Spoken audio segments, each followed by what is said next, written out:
92,2 RPK di FM Warga Kota. Selamat pagi ya. Masih dalam program acara Jelita di hari ini Senin 14 Juli 2025. Dan spesial hari ini Radio Publik Kota Denpasar ini akan melaksanakan talk show ya, terkait dengan peranan ASN sebagai pelayan publik dalam menghadapi tantangan keamanan informasi. Tapi sebelum kita mulai, kita akan memperkenalkan dulu narasumber kita yang sudah hadir di sini di studio RPKD. Yang pertama ini ada Ibu Sri Ayu Sutrisna Eskom MT selaku Kepala Bidang Persandian Diskominfos Kota Denpasar. Selamat pagi Ibu Sri, apa kabar Bu? Nah selanjutnya yang kedua ada Bapak Imade Widiarta STMAP yang merupakan Sandiman Ahli Muda Diskominfos Provinsi Bali. Selamat pagi Bapak Imade, apa kabar? Selamat pagi, kabar baik. Oke, luar biasa ya. Dan narasumber yang terakhir yang ketiga ini ada Bapak Igede Bambang Sutika Irawan yang merupakan juga operator sandi dan telekomunikasi Diskominfos Provinsi Bali. Selamat pagi, apa kabar Pak Bambang? Selamat pagi. Iya, gimana kabarnya? Baik. Oke, jadi semua dalam keadaan luar biasa. Karena hari ini kita akan membagikan dan mengedukasi informasi ya kepada warga kota semuanya terkait dengan peranan ASN sebagai pelayan publik dalam menghadapi tantangan keamanan informasi. Nah, sebelum lebih jauh, kita ingin bertanya dulu, mengapa keamanan informasi ini menjadi isu yang krusial di lingkungan ASN saat ini? Prinsip keamanan informasi itu sebenarnya ada 3 prinsip utama ya. Yang pertama itu ada kerahasiaan atau confidentiality. Jadi di sini menjamin bahwa informasi itu hanya dapat diakses oleh yang berhak saja. Kemudian yang kedua ada integrity atau keutuhan. Jadi menjamin informasi itu tidak dapat diubah oleh orang yang tidak berhak. Jadi utuhnya. Yang ketiga itu availability atau ketersediaan. Itu menjamin informasi itu selalu tersedia saat dibutuhkan oleh yang berhak membutuhkan informasi tersebut. Demikian ada 3 prinsip. Jadi itulah 3 prinsip dasar ya Pak ya. Untuk keamanan informasi yang dikatakan memang sudah aman ya. Ada 3 tadi disebutkan: kerahasiaan, integrity, dan ketersediaan. Oke, baik. Nah selanjutnya terkait dengan keamanan tentunya ada tantangan tersendiri ya dalam menjaga keamanan informasi. Nah, apa sih yang menjadi tantangan utama dalam keamanan informasi terutama di lingkungan ASN? Ini kita akan menunggu jawaban dari Pak Bambang. Silakan Pak Bambang. Baik, terima kasih. Selamat pagi warga kota. Tantangan utama dari sekian banyak tantangan yang harus dihadapi di dunia siber saat ini, karena transformasi digital ini terlalu cepat mungkin berkembangnya ya.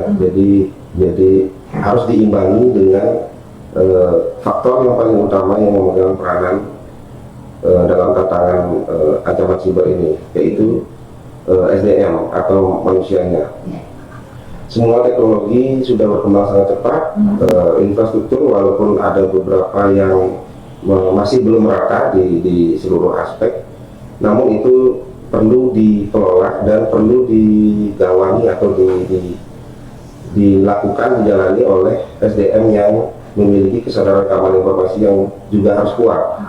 Tanpa adanya SDM yang kuat, akan sangat sulit sekali, walaupun dengan teknologi yang canggih, sistem yang sudah sangat baik, namun kalau yang melakukan atau yang mengoperatori itu belum memiliki kesadaran yang penuh dalam melakukan aktivitasnya atau di pekerjaannya atau di kesehariannya, mungkin itu akan sangat sulit sekali dihadapi. Ancaman siber akan sangat bertebaran di mana-mana, terutama yang menyerang pribadi masing-masing setiap orang, walaupun itu bukan ASN sekalipun. Iya.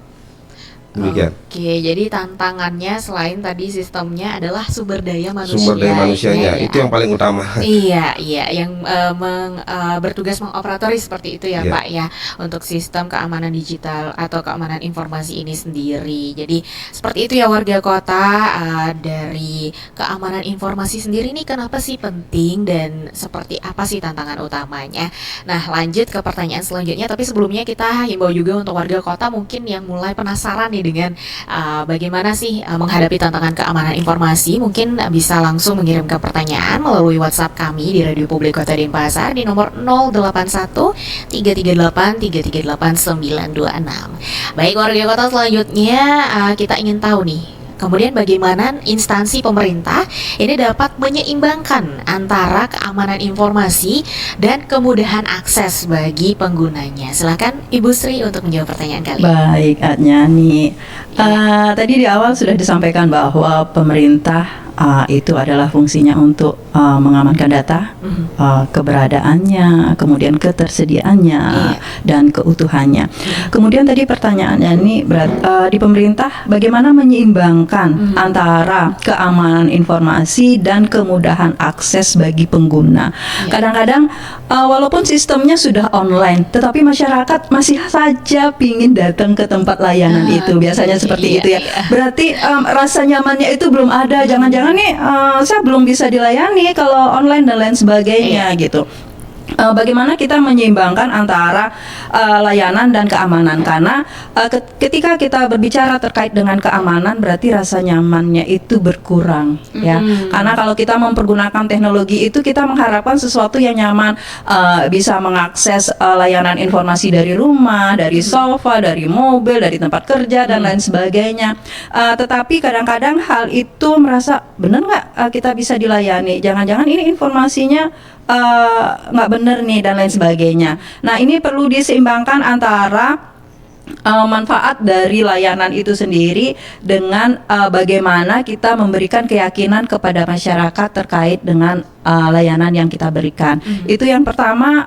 Biasanya masyarakat malas untuk mengakses berbagai layanan informasi dari beberapa akun gitu ya. Jadi kami di pemerintah pastinya berupaya memberikan layanan yang satu pintu. Jadi satu dashboard dalam satu layanan. Kemudian dari sisi keamanannya di mana kami berupaya di pemerintah beberapa layanan itu masuknya dalam satu pintu, sign on dalam satu akun gitu ya. Jadi dapat mendapatkan layanan, baik itu layanan kesehatannya, kemudian layanan publiknya, dan juga layanan-layanan yang lain. Kemudian dari sisi desain sistem, karena pastinya pemerintah memberikan layanan dengan mempergunakan sistem informasi yang kita fasilitasi tentunya. Nah, dari sisi desainnya pastinya kita berupaya untuk mendesain sistem yang aman. Satu dari sisi masuk ke akunnya itu, kemudian dari sisi passwordnya, kemudian dari sisi keamanan di dalamnya. Jadi tidak serta-merta orang semua bisa masuk. Kalau memang mereka seperti yang disampaikan Pak Made tadi, kalau memang mereka tidak membutuhkan, ya kita pasti antisipasi hal-hal tersebut. Jadi seperti itu. Mungkin itu Mbak Adnyani, mungkin yang lain bisa ditambahkan Pak Made dan Pak Bambang. Oke, baik.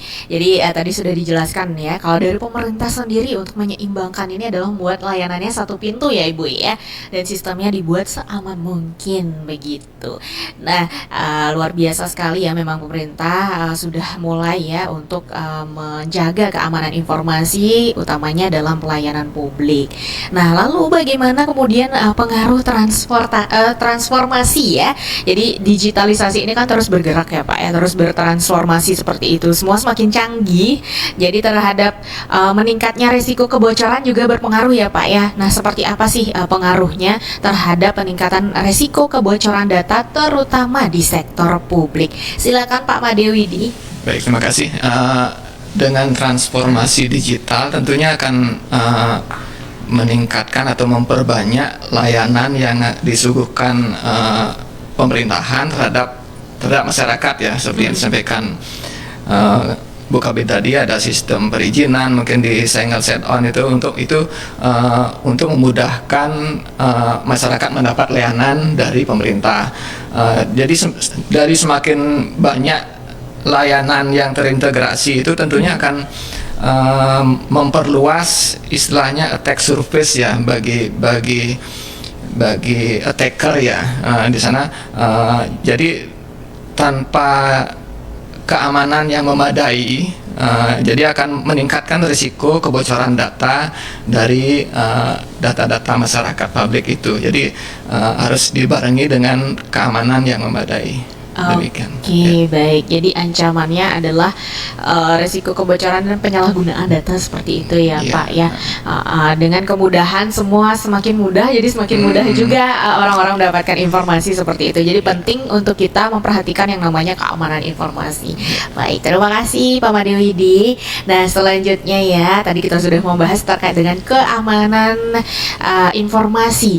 Nah, selama ini ya, seperti apa ancaman cyber yang pernah terjadi di lingkungan ASN terkait dengan keamanan informasi? Silakan Pak Bambang untuk pertanyaan kali ini. Baik,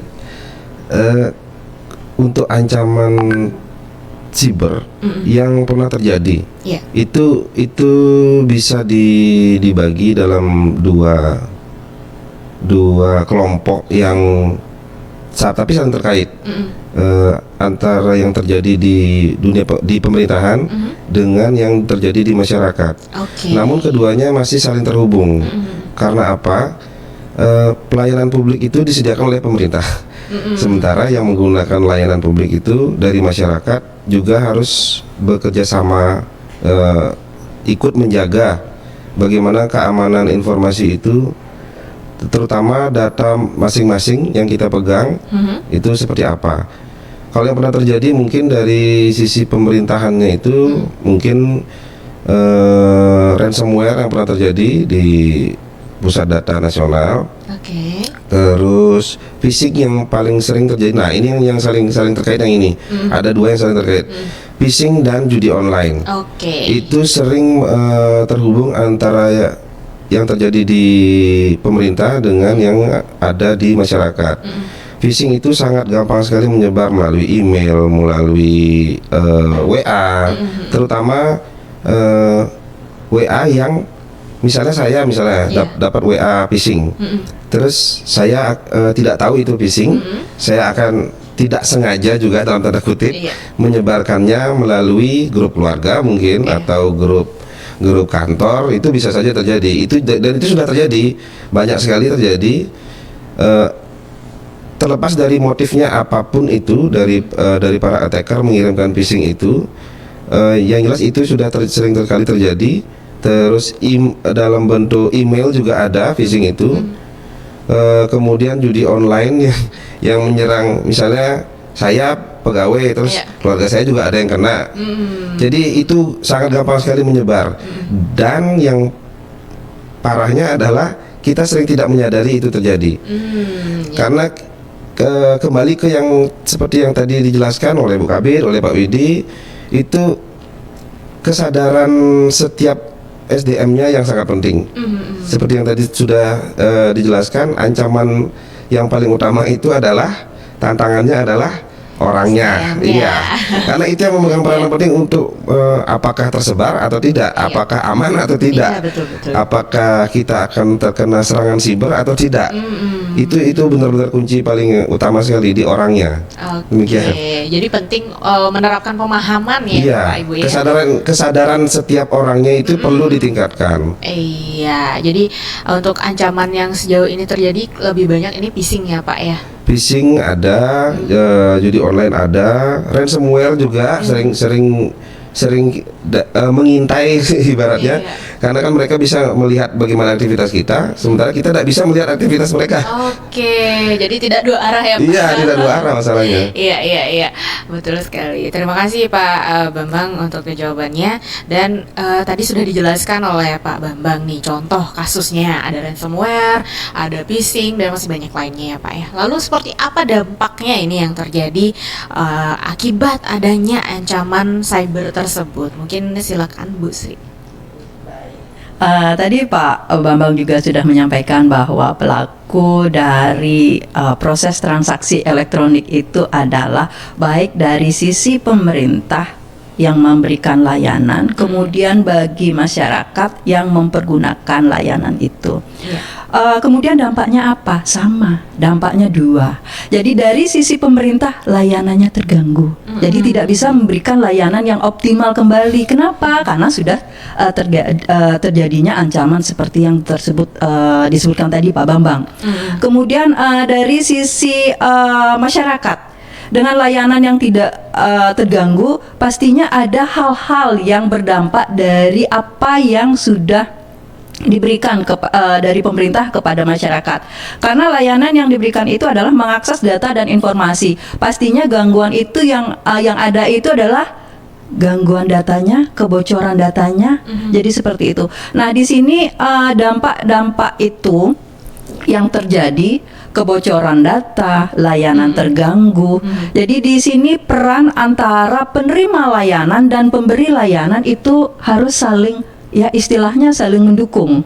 Jadi di sini dari sisi pemerintah pemberi layanan menjaga data itu seperti yang disampaikan Pak Made tadi tetap utuh, kerahasiaannya dijaga, kemudian tidak terjadi kebocoran. Karena kebocoran data itu tidak menutup kemungkinan dari lemahnya sistem informasi saja, tetapi dari pengguna pun berpengaruh. Kenapa? Karena kadang-kadang kita lalai mempergunakan password dan lain sebagainya. Passwordnya di-share kepada anaknya. Kemudian kalau umpamanya yang di kantor dalam operasional layanannya bisa dibantu nggak sama yang lain untuk mengoperasionalkan dan yang lain-lain. Jadi seperti itu yang menjadi sebuah dampak dari sisi layanan yang kita berikan. Jadi seperti itu Mbak Nyani. Oke, jadi memang dampaknya ini sangat krusial sekali ya Ibu ya. Berpengaruh pada data yang ada di publik ya. Kemudian juga tadi ternyata penyebabnya bisa hal-hal sepele yang mungkin masyarakat atau warga kota ini menganggap minta tolong deh bukain akun, kasih password. Nah, dari sana lah ada celah ya Bu ya. Oke, jadi tentunya ini juga menjadi pengetahuan juga untuk warga kota. Jangan mulai sekarang juga ya, jangan terlalu gampang untuk memberikan segala sesuatu yang bersifat private ya, seperti password dan juga akun seperti itu ya. Tidak harus diberikan. Tidak diberikan, tidak boleh diberikan atau di-share kalau password ya. Meskipun keluarga sendiri ya Bu ya. Betul, seperti itu. Kadang hal-hal ini yang menjadi tabu ya Bu ya. Betul. Nah, padahal ini bisa menjadi salah satu celah dan ancaman juga. Nah, masih banyak tentunya hal-hal yang ingin kita tanyakan nih terkait dengan keamanan informasi karena sangat penting sekali talk show kali ini warga kota. Tapi kita jeda dulu sejenak, jangan kemana-mana. Untuk warga kota yang ingin bertanya juga bisa mengirimkan pertanyaan melalui WhatsApp kami di 081338938926. Dan warga kota tetap stay tune di 92,6 FM Radio Publik Kota Denpasar.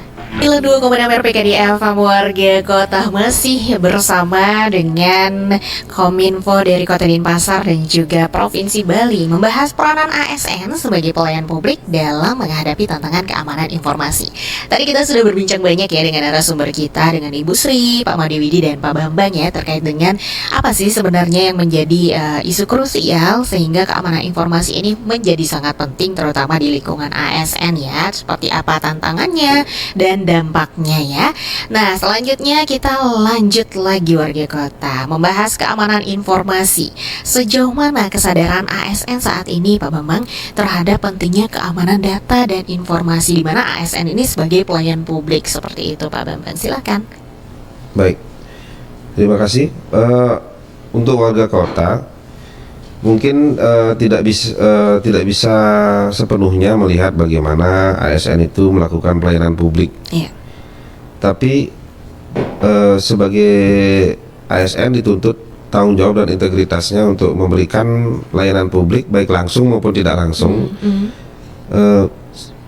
dalam hal menjaga semua informasi yang terkait dengan informasi negara maupun informasi publik.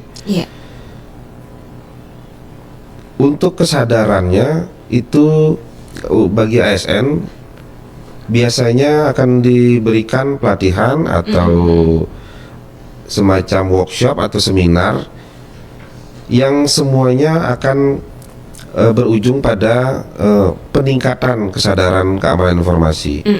karena seperti yang sudah akan selalu ditekankan itu kesadaran individu, kesadaran masing-masing orang, kesadaran setiap pengelola layanan publik itu wajib menjaga keamanan data dan informasi dengan pondasi yang sangat kuat, yaitu sebuah kesadaran untuk menjaganya. Apa saja yang bisa dilakukan untuk langkah yang paling ringan mungkin ya, yaitu mengikuti seminar, workshop, BIMTEK, apa saja yang harus dilakukan. Di sana akan dijelaskan, diberikan praktik juga seperti apa untuk mengelola dan menjaga kesadaran keamanan informasi itu demi pelayanan publik yang lebih baik dan semakin meningkat tentunya. Karena kesadaran itu tidak bisa seperti kita makan cabai mungkin ya, sekarang digigit, sekarang pedasnya terasa gitu.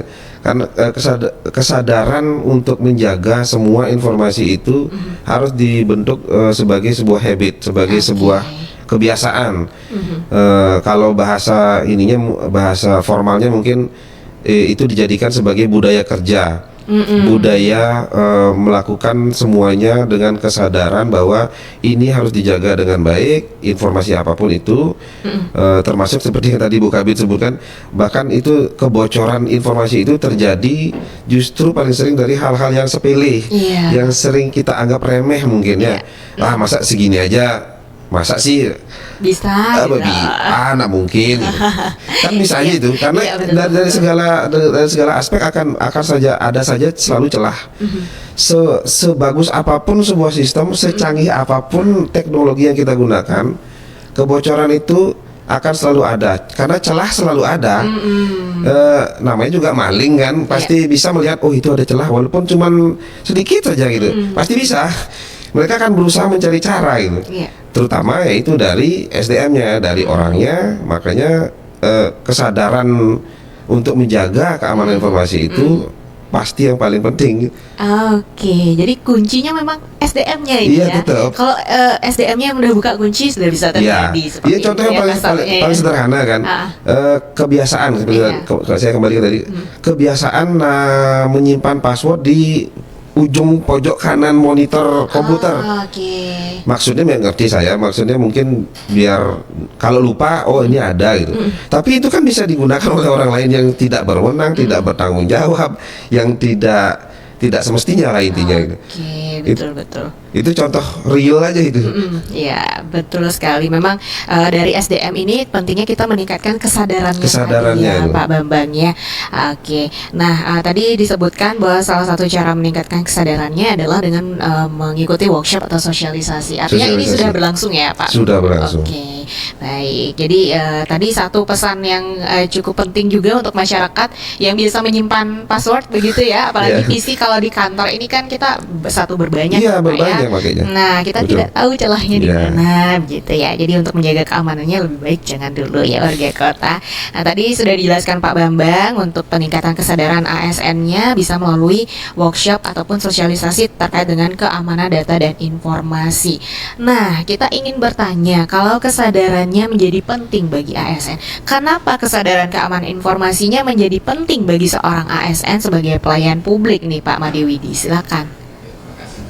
Mungkin menyambung pernyataan dari Pak Bambang tadi ya, dalam hal pentingnya bagi ASN selaku pelayan kerja publik ya, karena dalam hal ini ASN itu adalah garda terdepan, garda terdepan dalam mengelola dan melindungi data masyarakat. Di sini ada data kerja publik. Jadi kelalaian sedikit saja oleh ASN, jadi itu dapat menciptakan celah dalam hal keamanan informasi yang dapat mengganggu data masyarakat khususnya, dan dapat berpengaruh terhadap kredibilitas dari pemerintahan sendiri. Jadi untuk itu kenapa pentingnya kesadaran bagi ASN sebagai pelayan publik. Jadi karena ASN ini menjaga data dari masyarakat ya Pak ya. ASN yang bertugas, istilahnya garda terdepan ya dalam menjaga informasi masyarakat di sini yang dikelola.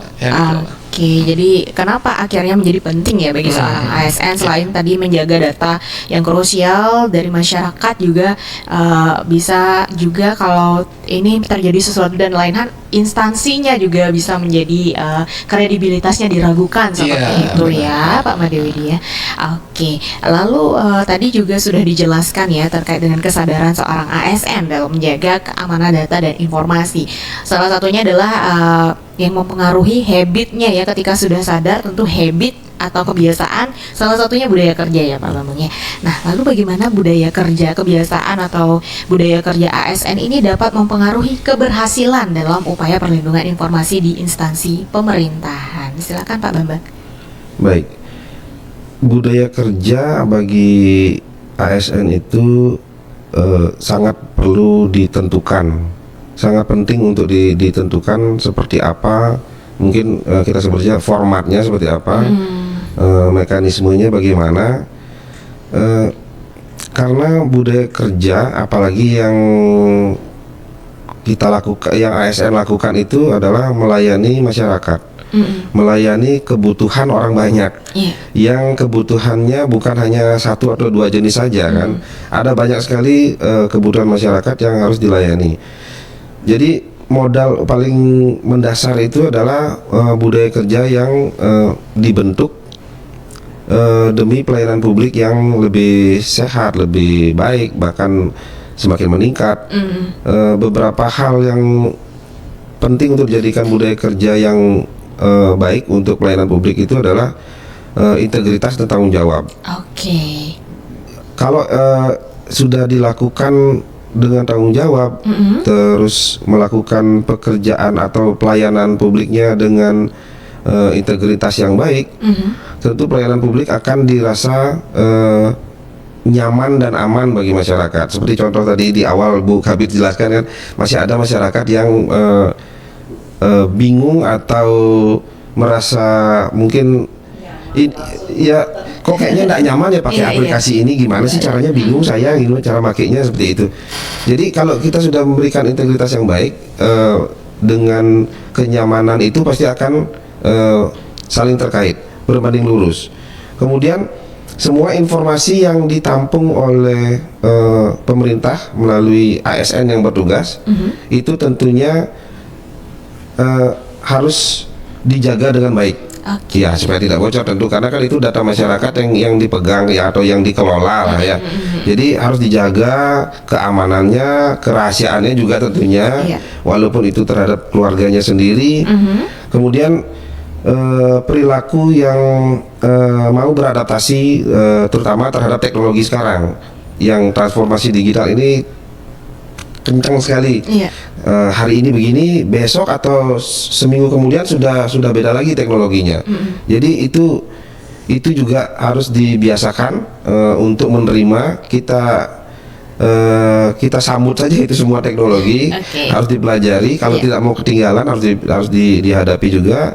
Kemudian kembali ke tadi itu, rajin mengikuti BIMTEK atau kursus, mungkin kalau mau berinisiatif seperti itu demi kesadaran dan kompetensi yang lebih baik dalam menjaga keamanan informasi. Kemudian setiap melakukan pelayanan publik tentunya harus menjaga etika. Itu juga termasuk budaya kerja yang akan dilihat langsung atau dirasakan langsung oleh masyarakat, bagaimana ASN itu memberikan pelayanan dalam bentuk apapun, pelayanan publik, baik itu di kantornya atau kan ada pelayanan seperti samsat keliling itu atau yang pelayanan publik yang mobile, mungkin yang jemput bola seperti itu. Mungkin pelayanan dalam bentuk apapun, intinya pelayanan publik harus sebagai ASN harus tetap menjaga etikanya, bagaimana memberikan pelayanan. Kemudian yang paling terakhir yang juga berpengaruh itu adalah bagaimana ASN itu menjaga kondisi atau lingkungan yang kondusif, terutama setiap memberikan layanan publik. Jadi itu beberapa aja sih. Itu kebiasaan-kebiasaan yang harus dijadikan budaya kerja yang baik demi pelayanan publik yang juga tentunya baik. Oke, jadi itulah ya Pak ya, bagaimana gambaran untuk pengaruh dari budaya kerja ASN ini dalam keberhasilan upaya perlindungan informasi di instansi pemerintah ya Betul. Pak Bambang ya. Ternyata budaya kerja ini bisa loh membangun kepercayaan dan kenyamanan bagi Itu yang masyarakatnya. itu tujuan paling akhirnya, paling utamanya itu. Iya betul sekali, dalam keamanan informasi yang mereka miliki, karena semua informasi masyarakat pastinya ada di instansi pemerintahan kan, salah satunya data terkait kependudukan seperti itu ya. Oke, nah di masing-masing instansi tentunya ada Pak Made Widi dan Pak Bambang dari Diskominfos Provinsi, ada Ibu Sri dari Diskominfos Kota Denpasar. Kita ingin bertanya kalau secara langsung di masing-masing instansi seperti apa sih peran ASN di salah satunya ini di Diskominfos Kota Denpasar dalam menghadapi tantangan keamanan informasi di era seperti sekarang, Bu Sri? Silahkan. Oke. Jadi peran ASN seperti yang kami sampaikan di awal bahwa peran ASN itu adalah pelayan publik gitu ya, sebagai garda terdepan dalam memberikan pelayanan kepada masyarakat. Nah, dari sisi pelayanan kepada masyarakat tentunya ini kita berbicara masalah pemerintahan. Nah, di sini apa sih upaya-upaya atau peran dari ASN Kominfo khususnya yang di Denpasar ya, upaya-upaya yang kami lakukan dalam keamanan informasi itu pastinya kami sudah menyusun beberapa regulasi terkait dengan keamanan informasi, kemudian memanage manajemen risiko dari aset teknologi, karena pelayanan berbasis informasi tentunya memanfaatkan aset teknologi. Nah, yang pertama kami sudah menyusun terkait dengan standar manajemen keamanan informasi, kemudian manajemen risiko, kemudian yang selanjutnya bagaimana kita mengedukasi masyarakat lebih luas. Yang pertama kami memiliki media sosial, tentunya masyarakat bisa melihat ya atau menyimak lagi layanan-layanan yang kami berikan terkait dengan keamanan informasi. Itu kami lakukan secara rutin melalui media sosial, Instagram, FB, kemudian Twitter. Itu di setiap hari Selasa kami ada layanan terkait dengan keamanan informasi. Itu tidak bisa dilakukan seperti yang disampaikan Pak Bambang, itu tidak bisa dilakukan sekali dua kali, tetapi harus berulang-ulang. Ibaratnya keamanan informasi itu disampaikan secerewet mungkin gitu ya, berkali-kali biar lebih sering mendengarkan, kemudian menjadi budaya keamanan informasi. Karena budaya yang dilakukan secara terpaksa itu kayaknya bukan budaya ya Pak Bambang, Pak Made. Kalau budaya itu atas kesadaran bahwa kita menyadari keamanan informasi itu penting. Jadi itu melalui media elektronik Instagram. Kemudian selain itu juga kami juga melaksanakan sosialisasi literasi baik itu kepada masyarakat ataupun kepada anak-anak yang khususnya di periode-periode sekarang ini kami ikut di dalam MPLS masa pengenalan sekolah gitu Pak ya, khususnya karena kewenangan kami di Kota Denpasar itu sebatas dari PAUD, SD sampai SMP. Itu kami secara periodik itu melakukan sosialisasi literasi terkait dengan keamanan informasi. Itu upaya-upaya yang kami lakukan selain kepada kami di ASN sendiri, kepada perangkat daerahnya, kemudian kepada masyarakat, itu kepada aparat desa juga, kemudian mengajak warganya. Itu secara periodik dalam setahun kami melaksanakan sebanyak 2 kali Pak. Karena memang keterbatasan kami seperti disampaikan Pak Bambang, kami di pemerintah memang terbatas dari sisi SDM-nya yang melakukan operasional. Padahal kita menyadari keamanan itu sangat penting gitu ya. Kemudian selanjutnya mengelola sistem keamanan cyber itu, karena seperti yang disampaikan tadi bahwa transformasi digital pastinya memanfaatkan sistem elektronik. Di situ kita meningkatkan dari sisi keamanannya, baik itu firewall, kemudian antivirus, kemudian kembali lagi kesadaran SDM-nya dalam memanfaatkan itu. Pak Bambang tadi sudah menyebutkan bahwa seberapapun kuatnya keamanan sistem informasi yang dibangun oleh pemerintah Kota Denpasar, teknologi pun berkembangnya semakin kencang. Jadi setiap saat, setiap detik itu perubahan teknologi itu semakin kencang. Kembali lagi, budaya sadar akan keamanan informasi. Itu yang paling penting. Sama-sama sadar, bukan pemerintah, bukan masyarakat, sama-sama sadar dari individu masing-masing terkait dengan keamanan informasi. Itu. Kemudian yang selanjutnya kehati-hatian. Ya, itu yang paling penting kan, hati-hati nih, ini bener nggak nih informasinya. Kadang-kadang kan kita pas lagi sibuk, kemudian ada WA dan lain sebagainya, asal pencet aja dan lain sebagainya. Tahan jari. Kalau istilah kami, tahan jari dulu, baca pelan-pelan, hati-hati. Mungkin tarik napas sekian detik dulu ya, baru mencet tombol di handphone dan lain sebagainya. Itu mungkin itu sedikit Mbak Iya. Anjani. Oke. Jadi tadi sudah dijelaskan ya oleh Bu Sri, kalau di Diskom Infos Kota Denpasar sendiri memang upaya terus dilakukan ya Bu ya. Salah satunya adalah terus melakukan edukasi atau sosialisasi baik melalui media sosial tadi. Jadi dari terbiasa ini akan sadar ya Bu ya. Terus saja diupayakan. Harus cerewet nih, cerewet. Ya, seperti seorang ibu yang memberitahu anak-anaknya ya.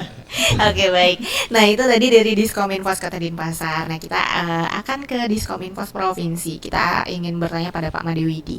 Kalau Pak Madewidi ya, dari Provinsi Diskominfos Provinsi sendiri seperti apa peran dan upaya dari ASN adalah menghadapi tantangan keamanan informasi di era seperti sekarang ini? Silakan Pak Madewidi. Oke, terima kasih. Mungkin secara global mungkin sama dengan Kota Denpasar ya yang disampaikan oleh Bu Sri. Jadi kami di Diskominfos Provinsi Bali khususnya Diskominfos ya. Jadi kami yang pertama perannya sebagai leading sektor dalam hal kebijakan keamanan informasi di lingkungan Pemprov Bali. Yang pertama, yang kedua ada pengoperasian Bali Provsisat ya.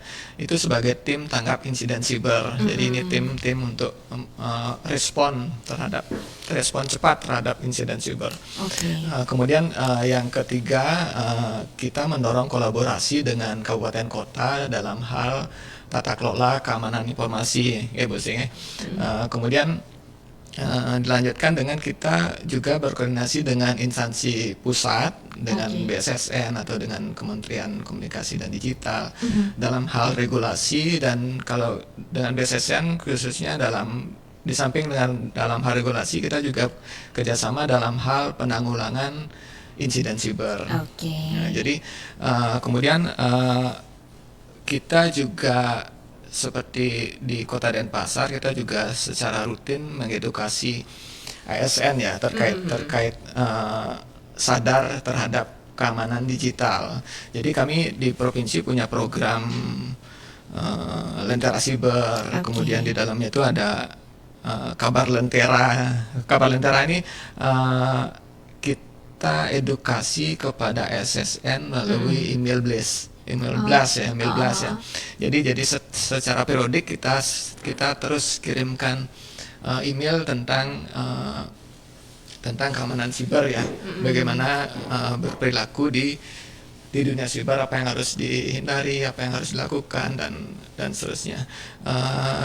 Seperti halnya Kota Denpasar, kita juga ada di sosial media ya, ada Lentera Siber, nanti bisa diakses di Lentera Siber di kanal YouTube, ada di IG, Bapak-Bapak.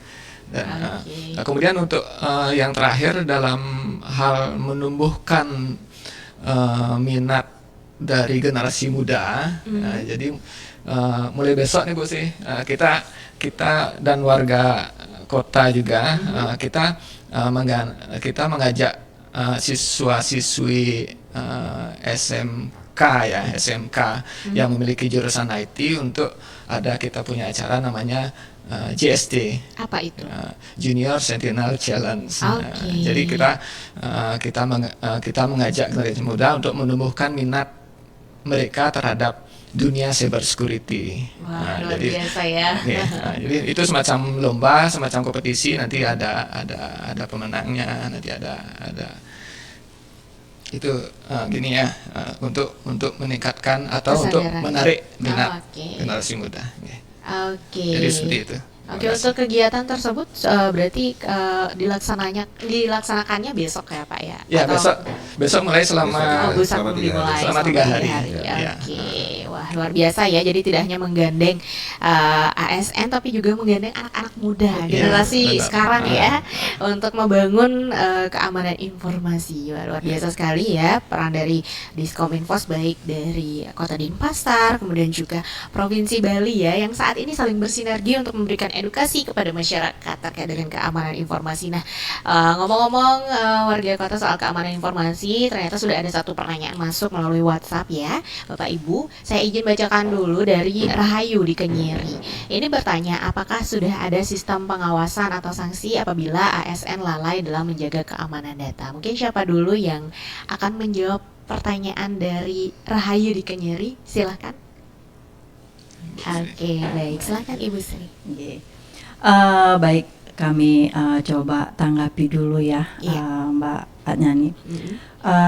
Terkait dengan ASN, ASN itu juga manusia ya, Iya. pernah lalai gitu ya. Mm. Jadi kalau yang dinyatakan lalai, Mhm. berarti itu di luar sadar atau dengan kesadaran.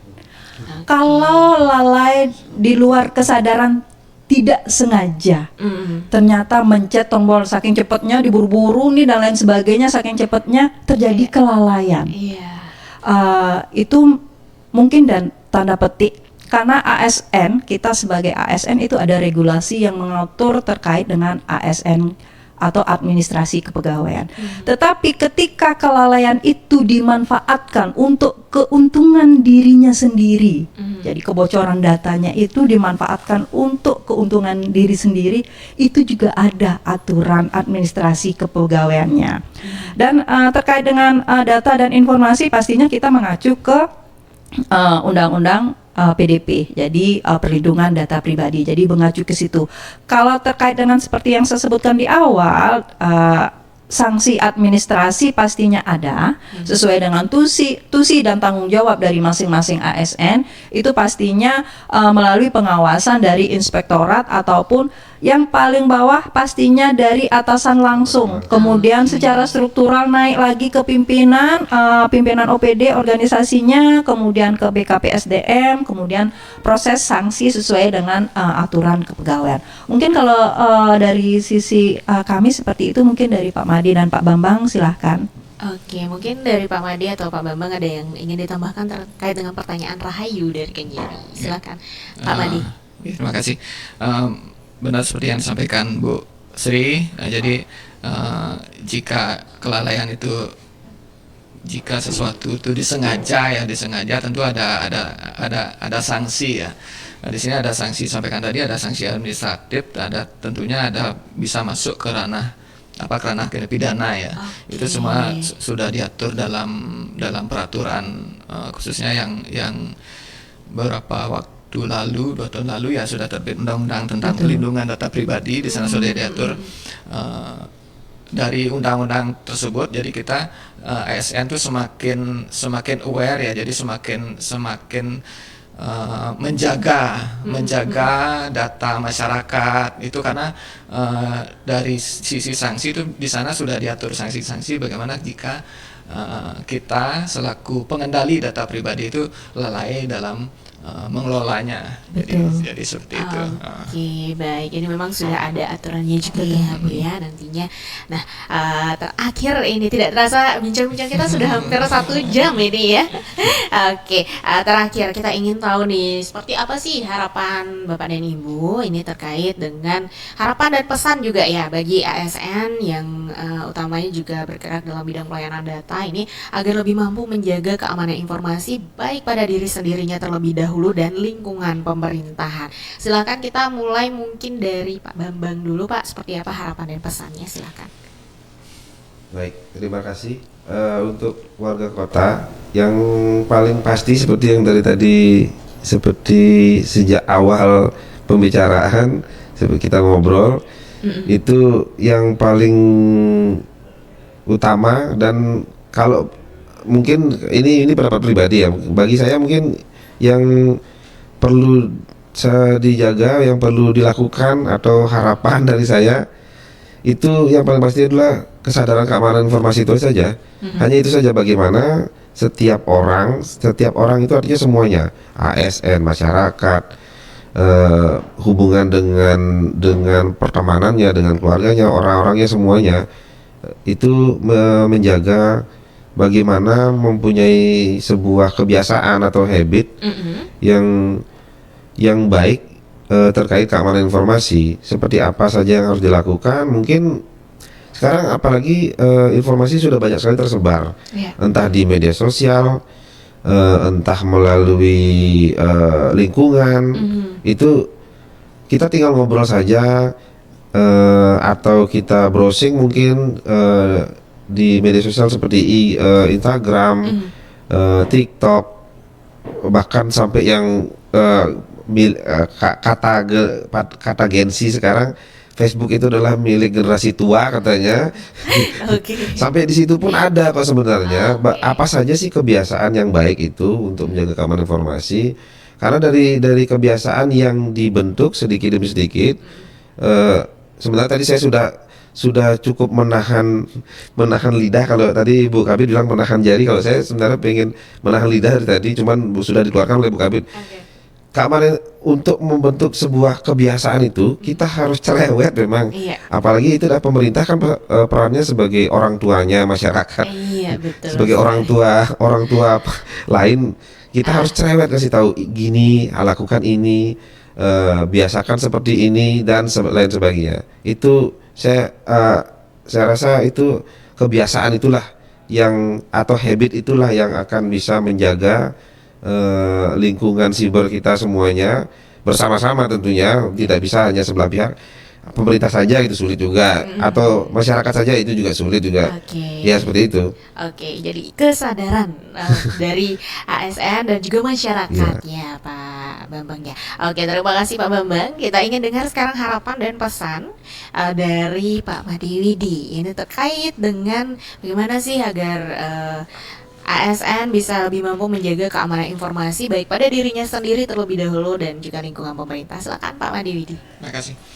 Jadi dapat saya simpulkan ya. Jadi dalam hal keamanan informasi itu kelalaian satu orang saja ya, baik itu ASN sebagai pengelola sistem informasi yang mengumpulkan data masyarakat, maupun masyarakat sendiri sebagai pengguna itu dapat membuka celah keamanan ya. Jadi untuk itu kesadaran keamanan informasi ini agar dijadikan budaya kerja untuk menciptakan ruang siber yang aman dan tangguh. Jadi seperti itu. Terima kasih. Jadi itu pesan dari Pak Widi adalah melalui budaya kerja ya Pak ya.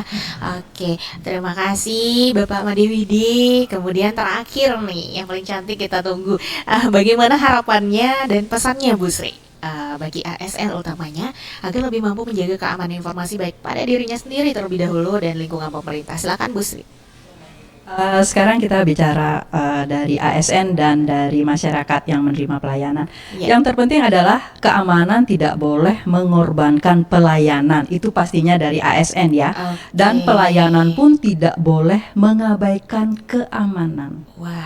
Dan selanjutnya ini, kalau ini sih tagline kami di Kominfo ya Pak ya, privasi itu nyata, bukan sekedar fantasi. Jadi mari jaga informasi baik milik pribadi maupun masyarakat dengan bijak, aman, dan berhati-hati. Karena di setiap hari Selasa boleh dilihat ya di Instagramnya Kominfo, privasi is not fantasi. Kalau provinsi mungkin punya tagline tersendiri nih Mbak Anyani ya. Jadi itu mungkin terima kasih Mbak Anyani. Baik, luar biasa sekali tadi dari Bu Sri ya harapannya, kemudian Pak Madewidi dan juga Pak Bambang. Terima kasih juga semuanya sudah hadir di sini untuk memberikan edukasi yang penting bagi masyarakat ya terkait dengan keamanan informasi. Banyak hal yang kita mungkin lihat sepele, ternyata dari penjelasan Bapak Ibu tadi bisa menjadi celah ya dari dari terganggunya keamanan informasi terutama di lingkungan pemerintahan. Nah, tidak terasa juga sudah di penghujung acara, sudah masuk jam 10. Jadi saya Adiani beserta juga dengan narasumber kami mohon pamit undur diri dalam talk show hari ini, peranan ASN sebagai pelayan publik dalam menghadapi tantangan keamanan informasi. Baik warga kota, saya Adiani dan juga para narasumber mohon pamit undur diri. Kami tutup program acara Jelita dengan Parama Santi. Om Santi, Om Santi, Santi, Santi, Om. Santi, Om.